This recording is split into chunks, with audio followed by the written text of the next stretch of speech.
Good morning, guys. Scotty? Good morning, good morning. How we feeling today? Really good. You know what?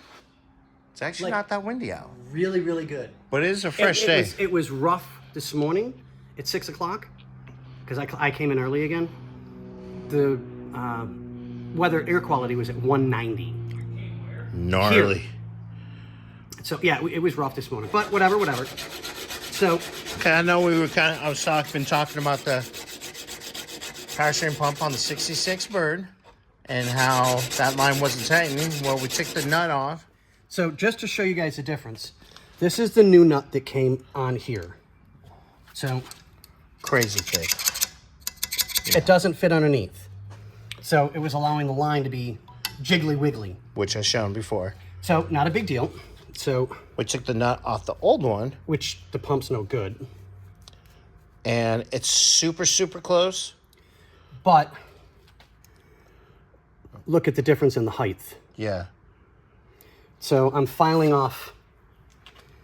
If you look, it's a rounded nut. It's not completely flat. Yeah. So I'm just kind of flattening it out on both sides. And I think we're just about there. Yeah, I don't have much more to go. So then that'll be all ready. Yep. I'll be finished cleaning up all the bracketry for the motor. All the hardware is done. So probably within, I would say the next hour and a half, I'll pretty much have everything set up for the 66 Bird motor, hardware-wise. So when valve springs, all right, you got the push rods coming? Push rods I picked up Saturday at the track. Valve springs, I'm specking out the part number. They will be on his invoice Friday.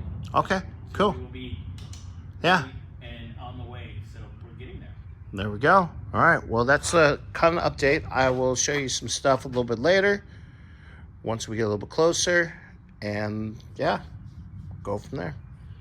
See you guys.